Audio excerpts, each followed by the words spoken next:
Hello everyone and welcome to another video.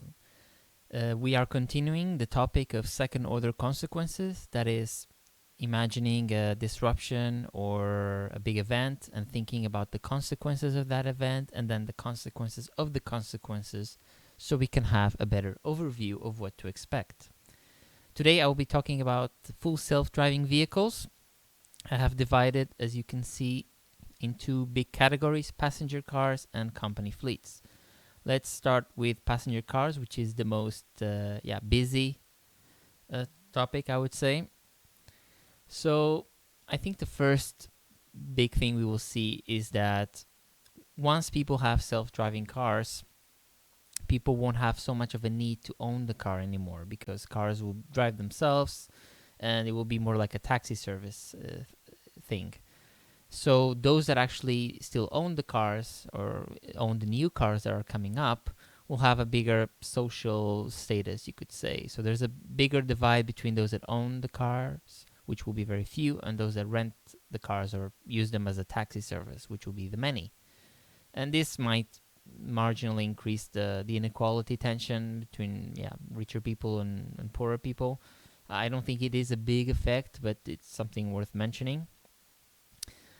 We know from the theory or from the even the practice of self-driving cars that we expect to see less accidents overall, and it has some immediate consequences of less stress in the healthcare system, cheaper car insurance, and less disability benefits. So this is more related to the government. It doesn't have to pay that many disability or doesn't have to support people with disability so much. As we will not be driving manually anymore, in-car media entertainment becomes more important. So instead of just driving or holding your hands in the wheel, you might be watching a movie. We already can listen to things, but now we can also look at things while we are driving, so to speak. So we can also play a video game. Look at a movie.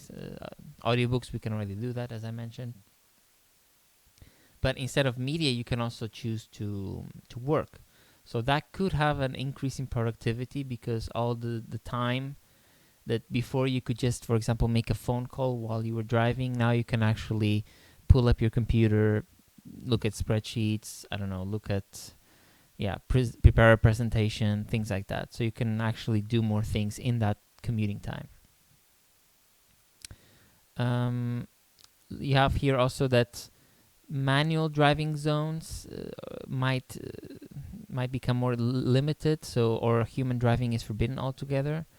So that might be that cities decide, because self-driving cars would be more safer overall, that you cannot drive it in the city, you can only drive it in these areas, or maybe even in a separate location. So that could mean that driving becomes a hobby, for example.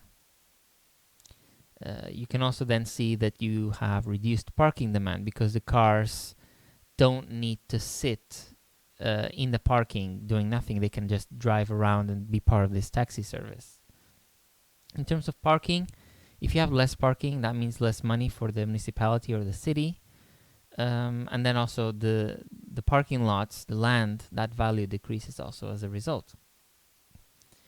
You could also see that there is overall less traffic if the cars can communicate with each other and optimize the velocities of each other. If that is the case, things like driving lights, speed cameras, traffic cameras, and other infrastructure is abandoned, and slowly but surely cities develop towards pedestrians and soft mobility vehicles. This is starting already without the self-driving cars, but I could see this progressing much more when self-driving cars become commonplace. Also, you would see that people don't need a driver license anymore. They stop going to the driving schools, and they, as a result, slowly disappear.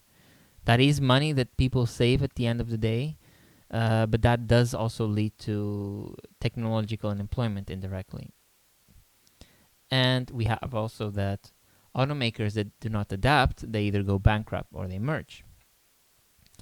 Those that do not adapt, that further feeds into this technological unemployment concept that I will talk soon. But those that do, then you start seeing this transport as a service that emerges. So cheaper taxi rides and less individual ownership.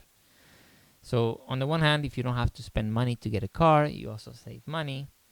But what happens to some houses or most houses that have these garages? What would happen with those garages? Do they become repurposed for something else?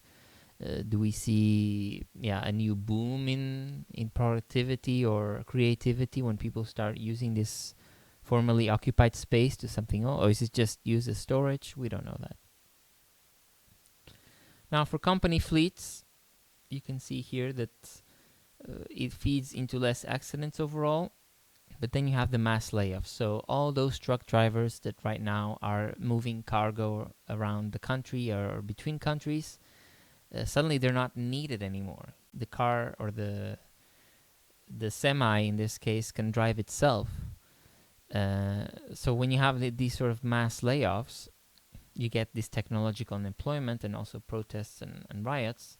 And that is a pressure for these universal basic income programs. So all these people that will not be able to find a job without significantly learning a new skill that might be more complex, they might need some support. So these basic income programs might become commonplace as a result of this. But also, if the semis are just driving themselves with the cargo, they might become vulnerable to hijacking because the car is only driving itself. It's not aware if someone is trying to attack it.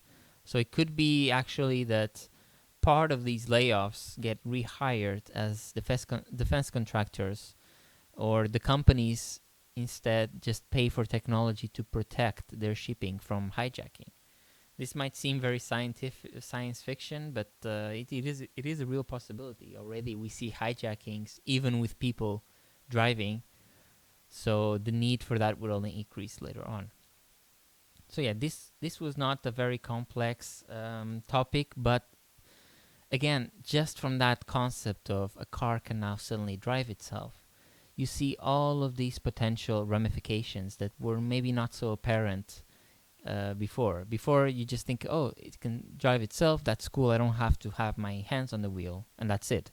But no, there are potential things, inequality, driving becoming a hobby, cheaper car insurance, all of these things that emerge when you start looking at things in a more of a second order consequence perspective.